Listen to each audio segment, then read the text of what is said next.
The world we live in, as much as we'd like to make it predictable, it's not. And resiliency is really, really important, I think, in trying to be a happy and whole human.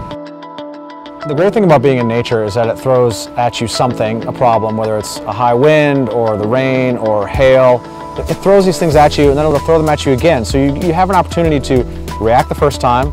If you didn't like how you reacted, then the next time you can respond a different way. And as that happens over time, especially on a long expedition out of the natural world, you can choose your reactions. And ultimately, I think this makes you a much more resilient human being. Risk and uncertainty are integral to challenge and adventure. Our approach is to not avoid risk, but to be in a remote wilderness setting with its inherent risks and hazards, and teach our students to notice hazards, to assess risks, and we teach them to manage it.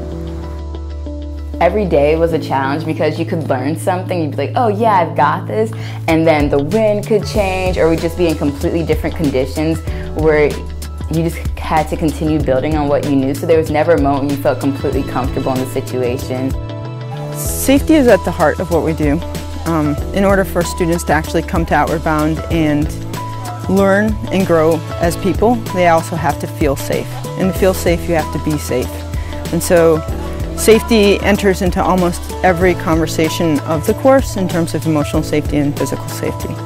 It's a challenge, but it's not one that you should really steer away from. Like it's so rewarding to know that I've just completed something that's harder than probably a lot of people will ever do in their entire lives, and that's a really rewarding feeling. And another good reason, you learn so much out here that you really can't learn anywhere else.